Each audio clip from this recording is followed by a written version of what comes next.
stripping down PC piece by piece with footnotes.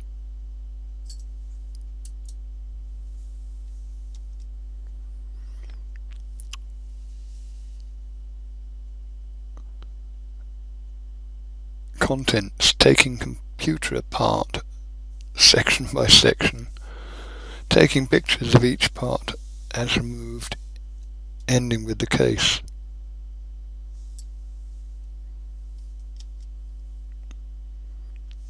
Now if we look at the PC, we talk about here BIOS and CMOS. Alright. There are various explanations of BIOS given here and the CMOS battery. Now if you look at the back of the computer here, you see where you plug it in. Well, there's a better picture here. The plug-in point and the turn-on point, so the power switch.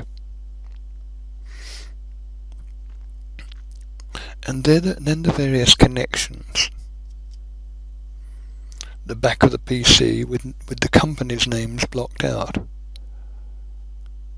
And we can see the USB points here and the Ethernet connection point there.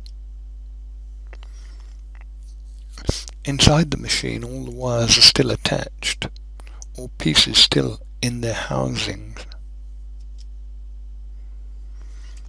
Right, now I was looking at RAM at this point. There are 2 pieces of RAM. And here are some extra notes about the RAM. What you need to remember is that when the computer is running, then it loads the program onto the RAM and works on that.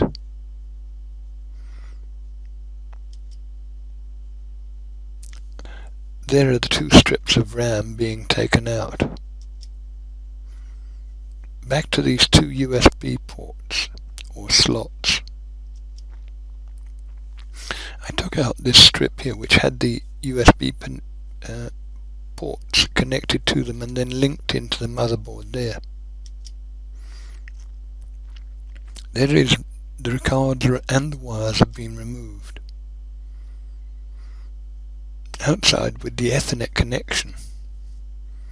Ethernet or ether meaning light bearing, and that equals the local area network. And here is that Ethernet connection card here. This is it with it removed. RAM and USB slots just sat down. And here's the card just being photographed. All these photographs are copyright to Jack Barnett 21. Look at the amount of dust on that fan. Here's the CPU with various notes. You should probably stop this video and read the notes. CPU,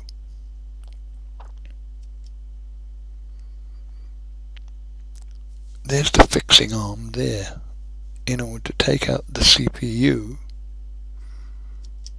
and then turn it upside down so that you can see the points that go into the tray here. This is a heat sensitive tray to prevent this from heating up the motherboard. There's the hard drive there with the connecting cables going down onto the motherboard.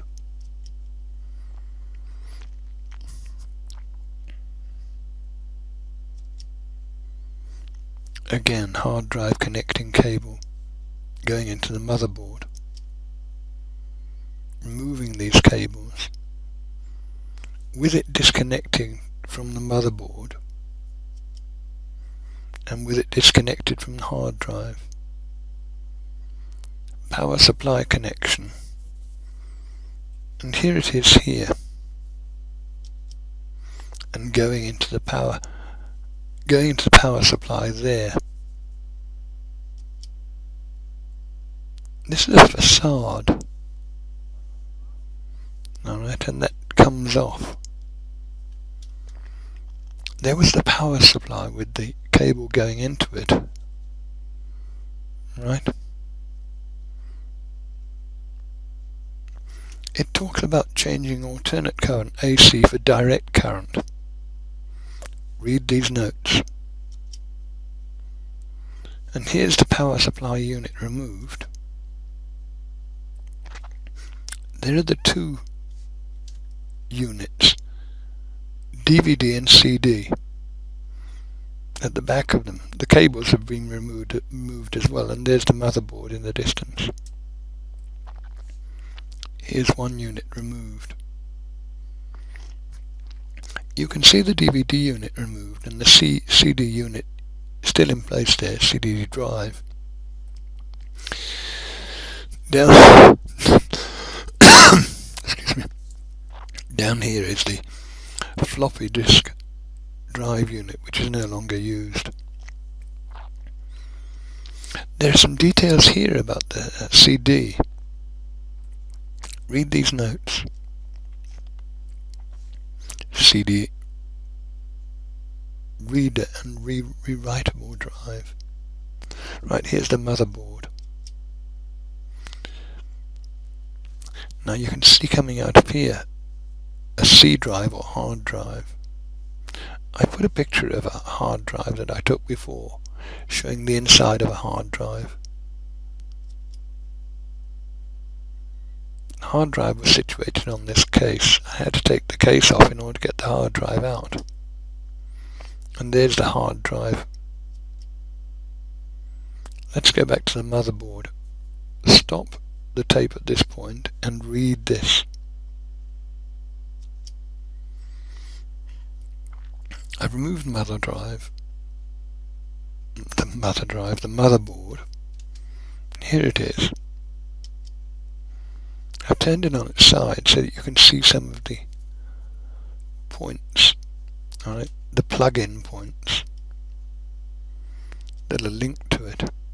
Look at that, the back of the motherboard showing various slots, the keyboard, the screen, the mouse, the Ethernet and USB connectors. And there's the CMOS battery, complementary metal oxide semiconductor, or CMOS. Keeps the time and date when the machine is turned off. And there's the empty case. I had all these things left over. When I'd finished with all this, I decided to try and put it back together again, which I managed. Sound card. There. Video and graphics card here. This computer I took apart didn't have these, so I just put pictures of this on here. Chipset. Look at that, the chipset is responsible for controlling most aspects of the motherboard's functions. Communication between the processor and the external devices.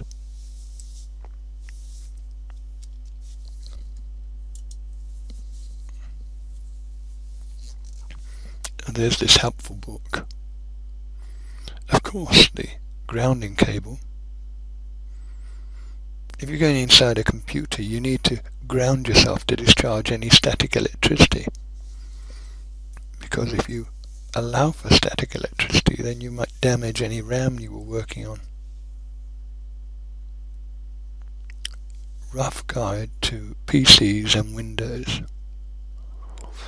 Peter Buckley and Duncan Clark. An excellent book. Very helpful. Build your own computer. It'd be useful to have this sort of book if you were going to take apart a computer. Find an old one and take it apart. Gordon Moore, who came up with Moore's Law. Moore's Law. Chips double in size every 18 months. There's Gordon Moore. This is an AMD chip, but this is an Intel chip. It's the Intel Corporation that Gordon Moore helped found. Transistors and valves. Read this. Stop the video and read it. Modems. Modulator, demodulator. that's a dongle. Okay, a quick summary of what we looked at. The contents, taking a computer apart section by section and photographing everything. I hope that's been useful. You should do some work on this list. Thank you.